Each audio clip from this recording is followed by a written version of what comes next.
Got it.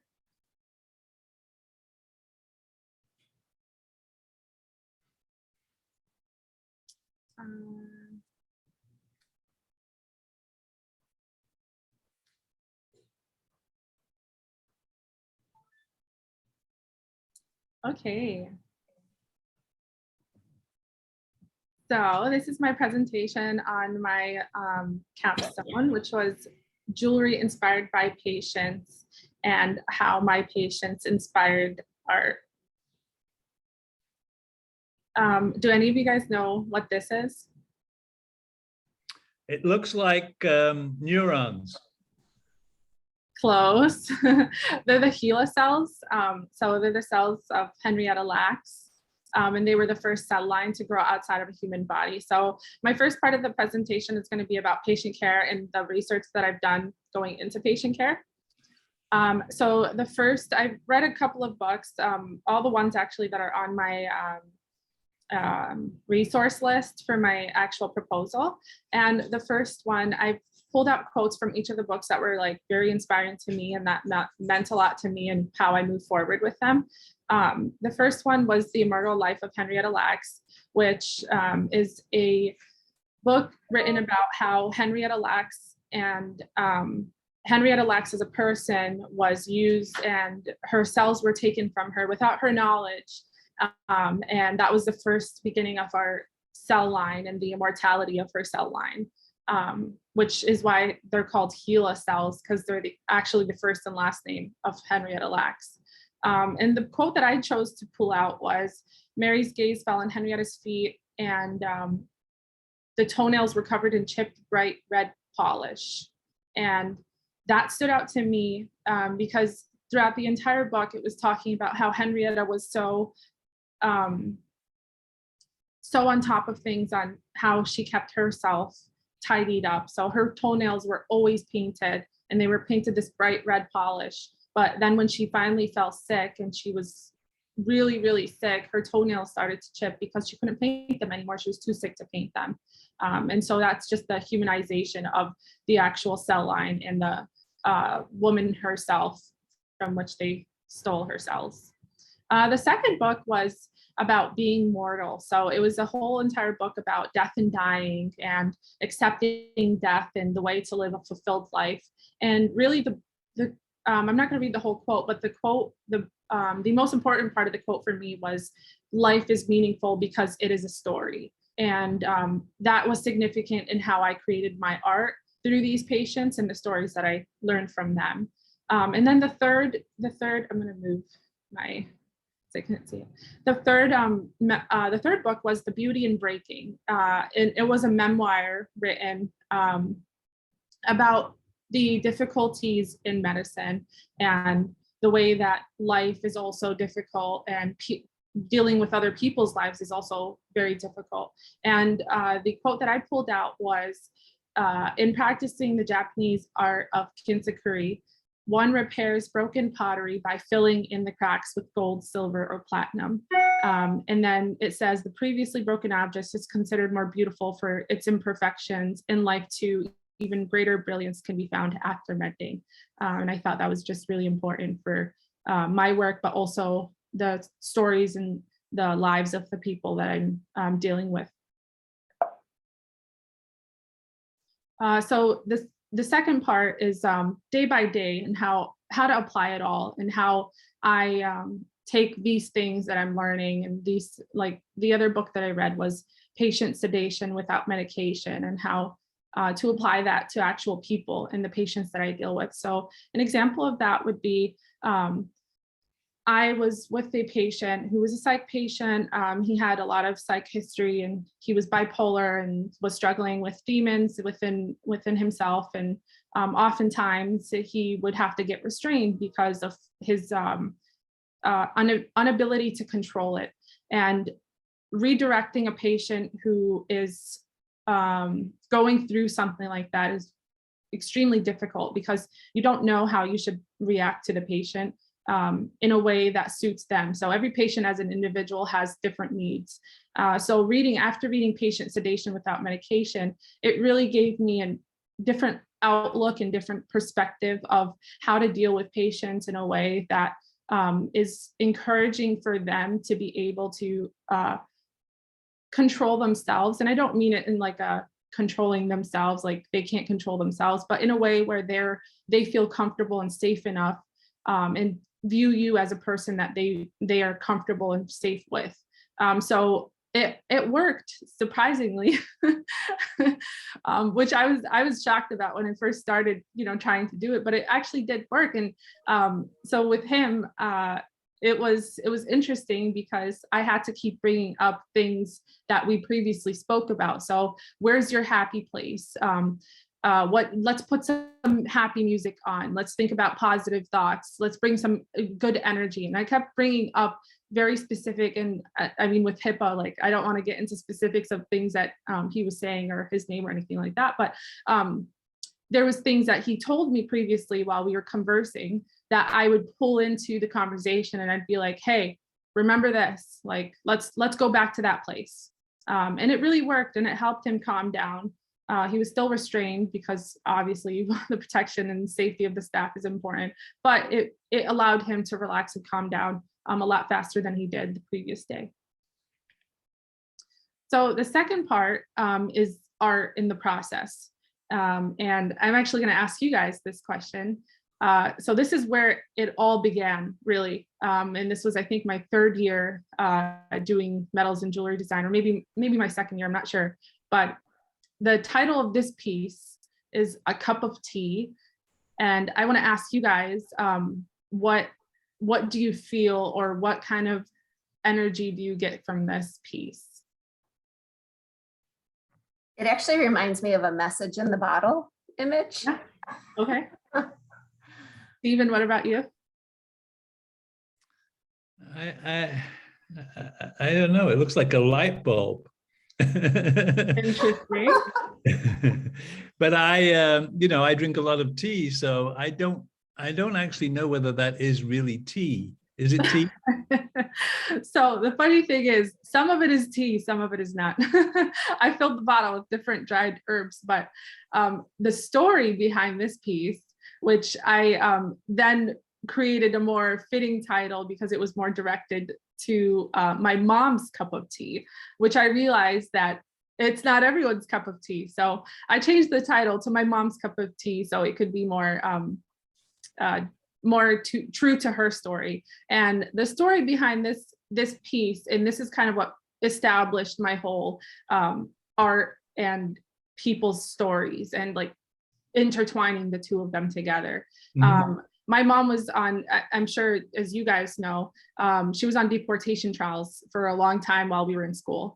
And we would always go back and forth to Buffalo and go to different court trials and, try to fight my mom's case to stay here in America. And my sister wrote an affidavit, which we all did, but my sister wrote one specifically about how she drinks a cup of tea with my mom every night, which I'm not a tea drinker, I'm more of a coffee person. So my sister is the one that sits and drinks tea with my mom. And the way that the judge, once he finally gave us our final answer for whether my mom was going to be deported or not, was going based off of my sister's affidavit, where she wrote, if my mom was to leave, her cup of tea would grow cold. And so the judge responded to that and gave us our answer, and was, I'd hate for that cup of tea to grow cold. And that's how he told us that she was staying. And so that was a very impactful story, because everyone was crying in the courtroom, all of us were crying. It was just so emotional. And that cup of tea really made a huge difference for me in terms of how my art was pursued. So when we had to do this project in my glass class, it was supposed to be, the project was called Within, and it was a container that would hold something. It could be any interpretation we wanted. And I took the interpretation as making a vessel to hold my mom's cup of tea. So everything in there are herbs and different ingredients that my mom sometimes uses for tea. And some of them are just things that my mom likes to dry. And so that was how it really all began in terms of the stories. And after that, it pursued on to the actual jewelry. So this is part of my interconnected series. And my interconnected series I created once I started realizing that this whole story thing was really impactful for me in creating art. And this was a piece that I created that interconnected both of my two sides of the family together. So this I felt was my the interpretation of me as an individual, where my mom is from Morocco and my dad is from Kurdistan, and here I am born and raised here with both cultures and different cultures as well, and trying to balance it all. And so these were it was a long chain that I made. So I made a collection, and I called them interconnected, because all things are connected, and that's how I viewed myself, as I have a bit of everything. And then that in turn also created the slogan for my actual like jewelry business. So memories made, stories discovered, and then moments valued. So the memories are made by me as the person who's experiencing them, or other people's experiences. And then these are stories that I discover and create. And then these are moments that other people can value as just the art piece itself. So this is connecting it all. So how does patient care and art come hand in hand? And this is a piece I created based on a patient I had. He was this really old white guy, and I walked into the room and I introduced myself, and he's like, "You remind me of my wife." And I thought that was strange. I was like, how do I remind you of your wife? You know, like, you're a white guy. Like, how does it come together? So then he explained the story, and he was an architect, and he actually built or designed a mosque in Jordan. And he went to Jordan when they finally built it, as them opening it and him being the architect, and he brought his wife with him. And when his wife went with him, when she wanted to enter the mosque, she put on a scarf because of the cultural respect and the religious aspect of it. So she put on a scarf, and when he saw her, he was so surprised that that was his wife, because he'd never seen her like that before. And so when he saw me, it threw him back to that memory of him being in Jordan with his wife. And I mean, his wife passed away many years ago, so it was sentimental for him, but also for me, hearing that story, and how that was just, something that really stuck with me, because I was so surprised. So in creating that this piece, I went and searched up the mosques in Jordan, and I already have a kind of an idea of how mosques look and how the decorative aspect of mosques are. And I decided to make a vessel. So this is a jar, and I put all these designs of the mosque and of different art that's usually at mosques, or even like, Islamic art. And I put it together, and I kind of interpreted it in my own way, so I could add these designs on the vessel. And that was the little jar that was formed from that guy's story. Zayneb, what is that made of? It's made out of brass. And the process of how I actually make this, I start off with a sheet, so a flat sheet of brass, and then I hammer it and form the curve, so form the actual bowl part. And then from there, I actually go in with, I don't know if you guys know the chasing repoussé technique, but you pretty much hold little tools with the hammer, and then you go and you chisel in all the designs. So that's what I did for this piece after I formed the bowl in brass. Very long process. It took me half a semester. But that was from last semester, because I was planning on presenting last semester. So that one was from last semester, from that guy's story. So how do I do it? I take stories that are inspirational to me, or things that really stand out. And I'll give you a few examples. For one of the things that really stood out to me, because I swear every day in the ED is a different experience. So every single day I go in, I'm expecting like anything and everything. thing, because it really is like that. You can see anything, and then you could also see nothing at all. Like it's just a broad spectrum of what you can get. So the story that stands out to me is the story of the cracked chest. So it was a guy that came in who was unresponsive. He was dropped off in front of the emergency department. And at first we thought it was a drug overdose. So they were giving him Narcan, and then we were doing chest compression. So we were doing CPR actively on the guy. And while we're doing CPR, the nurses and other staff are cutting off his clothes, because that's usually what we do with a patient who's unresponsive. And they're cutting off his clothes, and then they realize that he has a bullet wound to the chest. And so once they realized that, it kind of changed the entire, course of their medicine, like medical care, and how they were going to approach it. So it was, once they realized it was a bullet wound, they decided that they're going to do a thoracectomy, I think it's what it's called, which is the cracked chest is the nickname for it, I guess, within the staff. So they were going to do a cracked chest procedure, and we got all the supplies, and they literally cut this guy's chest right open, like the entire chest from the rib cage. And that was the first time I'd ever seen something like that. Like, of course, you see that kind of stuff on like Grey's Anatomy or The Good Doctor or whatever, but it was the first time I'd seen it in real life. And it was just mind-blowing to me that we were just watching this happen right in front of our eyes. So it was significant. It was definitely really traumatizing, but also like fascinating at the same time. And a lot of the other nurses, they were saying that they haven't even seen a procedure like that. Like, it's very rare that you get to see a procedure like that. Like, there was a nurse who'd been working in the emergency department for over 10 years, and she'd never actually witnessed that procedure in front of her. So it was a very, very special moment. And it was also like very sad too, because, this man who was dropped off was literally thrown in front of the department, and no one knew anything about him. And like the bullet wound was so small that we couldn't even tell initially while we were giving him CPR.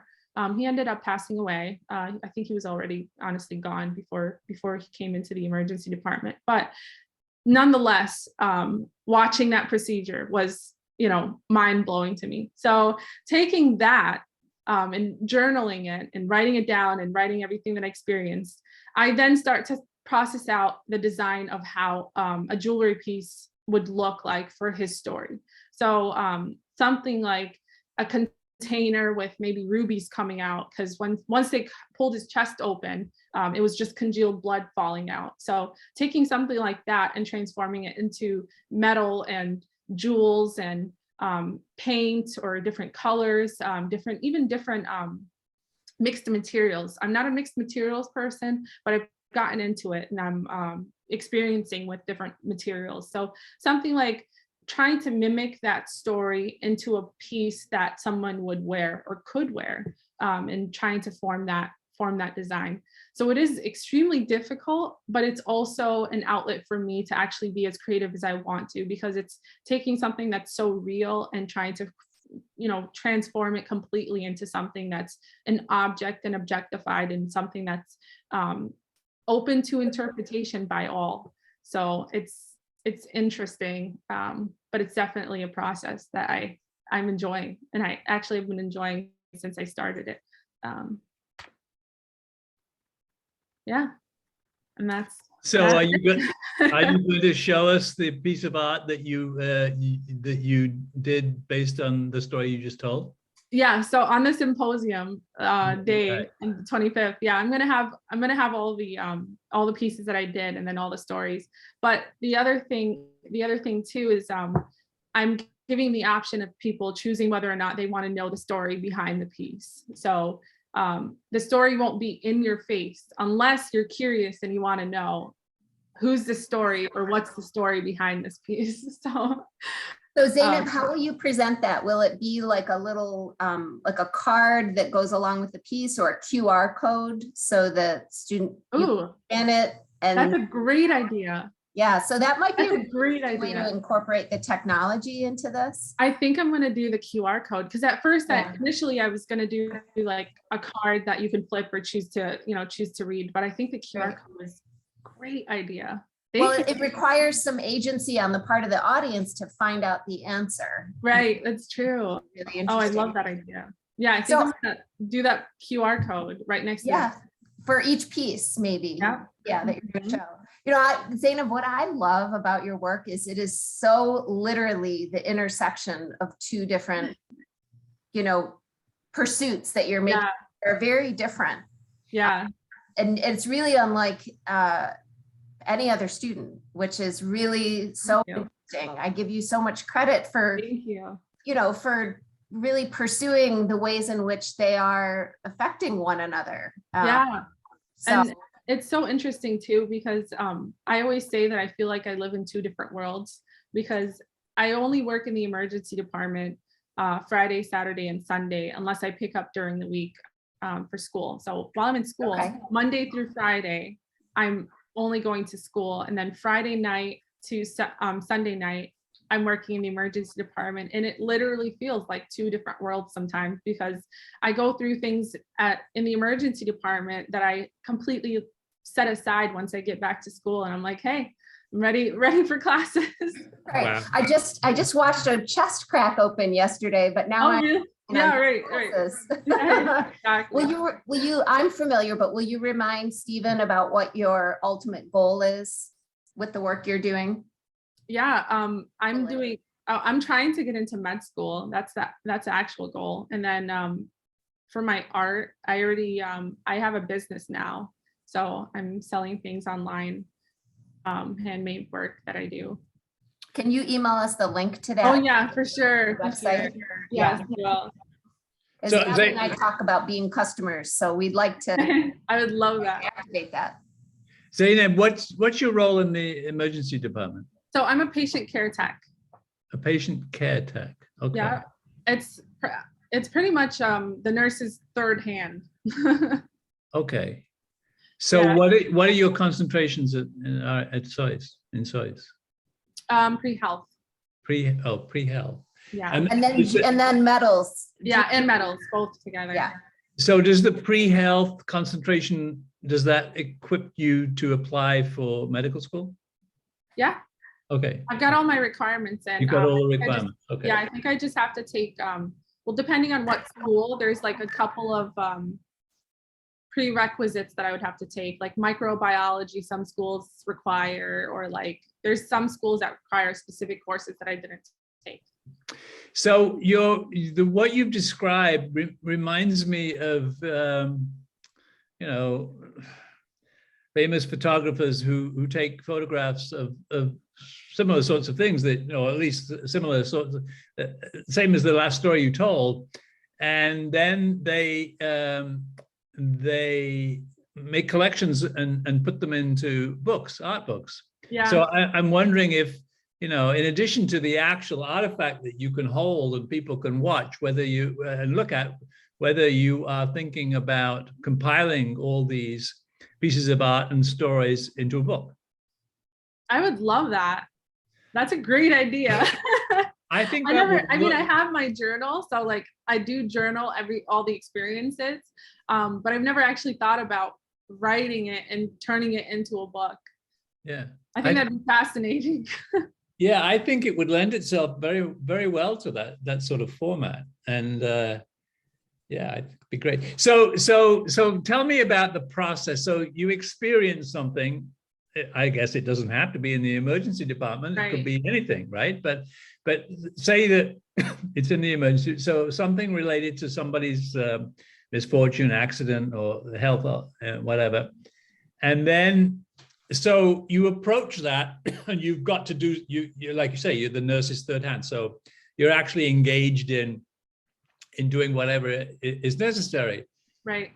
Are you thinking at the same time, sort of on a parallel track, how you could transform the experience into a piece of art? Or does that happen afterwards? I would say that happens afterwards. It's very rare where I go into experience with a patient where I'm like, oh, I could create this into art.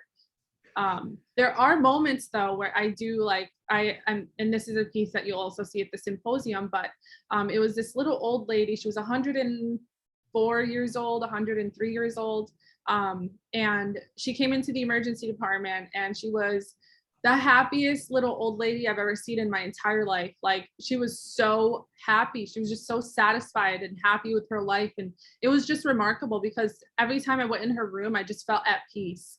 And the thing that stood out to me most were her eyes. And every time I saw her eyes, I was like, her eyes are like jewels. Like, they look like sapphires, like they're gorgeous. So that there's certain instances like that where I can go into a room and I'm just like, wow, this person is already a work of art. Like, you know, my art is going to be inspired definitely by them.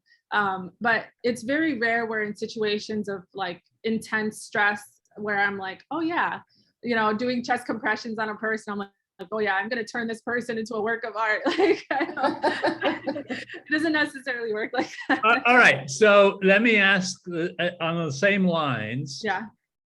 So you're off work, you've clocked off, you're back in the dome or wherever you live, and you're getting ready for school. Mm-hmm. So can your inspiration to change, to turn an experience like that into jewelry, can that happen like weeks later? I mean, what's the process? Yeah.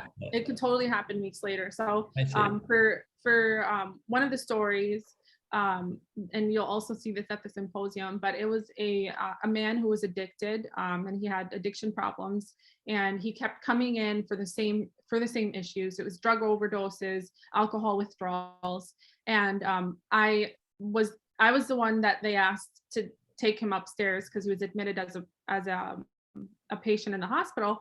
And so as I was transporting him, they warned me. They said that, oh, he tries to be over sexual, or he tries to comment about how girls look and all this sorts of stuff. And I'm just like, I'm sitting here fully covered. There's nothing for him to comment about. So I was like, yeah, I'll take him up. Don't worry. Like, there won't be any over sexualization here. So as I'm wheeling him up, he was being disrespectful.